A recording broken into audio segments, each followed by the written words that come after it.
दोस्तों, तो हमने पिछले क्लास में मंगलम पाठ का पूरा अर्थ पढ़ चुका था। तो मैंने बताया था कि जो अगले क्लास आएगा उस क्लास में पूरे ऑब्जेक्टिव क्वेश्चन आपको एक साथ मिलेगी और मोस्ट वीवीआई क्वेश्चन जो आपके बिहार बोर्ड में सेम टू सेम छप के निकलेगा। और आइए तो हम देखते हैं वीडियो पर।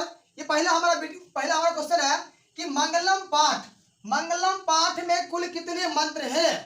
तो मंगलम पाठ में कुल 5 मंत्र, पंच। और इसी पूछेगा एक और क्वेश्चन कि उपनिषद के कितने मंत्र हैं मंगलम पाठ में। तो हमारा आएगा 4 मंत्र। कितना आएगा? 4। अगला बात करते हैं मंगलम पाठ किससे संकलित है। तो मंगलम पाठ उपनिषद से संकलित है, उपनिषद से। अगला है उपनिषद की संख्या कितनी होती है। तो उपनिषद की संख्या 108 होती है। अगला क्वेश्चन है कि मंगलम पाठ के रचनाकार कौन है। तो मंगलम पाठ के रचनाकार महर्षि वेद व्यास या वेद व्यास है। क्वेश्चन अगला है किसकी जीत होती है। दोस्तों क्वेश्चन अगला है किसकी जीत होती है। तो सत्य की जीत होती है। यही क्वेश्चन है किसकी जीत नहीं होती है। तो असत्य की जीत नहीं होती है। यह संपूर्ण संसार किसके द्वारा अनुशासित है।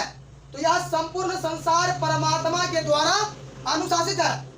अगला क्वेश्चन है बहती हुई नदी कहाँ मिलती है। बहती हुई नदी कहाँ मिलती है। तो बहती हुई नदी समुद्र में मिलती है। बहती हुई नदी समुद्र में मिलती है। क्वेश्चन अगला है दोस्तों, मानव के या जीव जंतु के हृदय रूपी गुफा में बंद है। क्या बंद है। तो आत्मा या तत्व। आत्मा या तत्व। क्वेश्चन अगला है ब्रह्म को प्राप्त करने के विषय में बताया गया है। ब्रह्म को प्राप्त करने के विषय में बताया गया है। तो किस उपनिषद में बताया गया है।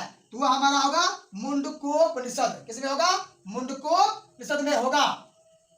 अब देखिए हमारा अगला प्रश्न है अणु से अणु क्या है। अर्थात ऐसे पूछेगा अणु मतलब छोटा, छोटा से छोटा क्या है। या पूछता है सूक्ष्म से सूक्ष्म क्या है। तो इन सभी जो उत्तर होंगे वो क्या होंगे। आत्मा, तत्व। अगला क्वेश्चन आता है देवलोक का मार्ग किससे प्राप्त होता है। देवलोक का मार्ग किससे प्राप्त होता है। तो दोस्तों इसका उत्तर होगा सत्य के द्वारा। मतलब सत्य के राहों पर चलने से देवलोक का रास्ता प्राप्त होता है। यही क्वेश्चन आएगा कि देवलोक का मार्ग किससे प्राप्त नहीं होता है। तो असत्य से प्राप्त नहीं होता है। क्वेश्चन अगला है सत्य से क्या प्राप्त होगा। तो देवलोक। सत्य से क्या प्राप्त होगा। देवलोक। क्वेश्चन अगला है सत्य का मुख किससे ढका हुआ है। तो सोने के पात्र से। सत्य का मुख किससे ढका हुआ है। सोने के पात्र से, हिरण्मय पात्र से, स्वर्णमय पात्र से।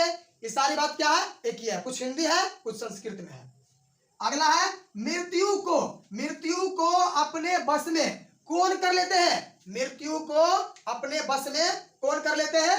तो हमारा को क्या आएगा। विद्वान, महान पुरुष, विद्वान पुरुष जो मृत्यु को भी अपने बस में कर लेते हैं सत्य के मार्ग पर चलकर।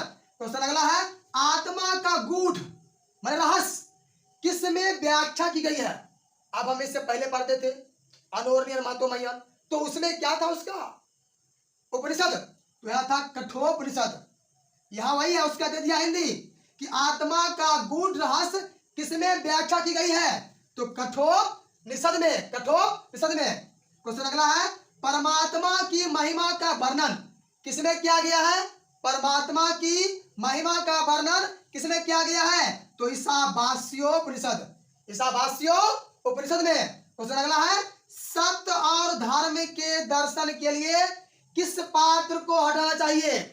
सत्य और धर्म के दर्शन के लिए किस पात्र को हटाना चाहिए। तो हमारा अगला जवाब है हिरण्मय पात्र। क्या आएगा। हिरण्मय पात्र या स्वर्णमय पात्र या सोने के पात्र। क्वेश्चन अगला है सत्यमेव जयते नान्यताम किस उपनिषद से संकलित है। तो हमारा क्या आएगा मुंडकोपनिषद। गाइस इसी तरह हमने पिछले क्लास में बताया था यथा नदा सेंदमाना यह कौन है आपका। इस तरह क्वेश्चन। इसके बाद एक हमने और बताया था सूर्य के रोशनी से अंधकार दूर होती है। तो क्या था उसका उपनिषद? तो वो था हमारा श्वेताश्वतर, सबसे लास्ट। आप क्वेश्चन हम और जानना चाहेंगे कुछ, तो हमारा देखो अगला फिर से इसको रिवाइज कर देते हैं एक बार। अणु से अणु क्या है? तो आत्मा। एक क्वेश्चन आएगा, बड़ा से बड़ा क्या है? तो आत्मा। देवलोक का मार्ग किससे प्राप्त होता है? तो सत्य के द्वारा। सत्य से क्या प्राप्त होता है? देवलोक।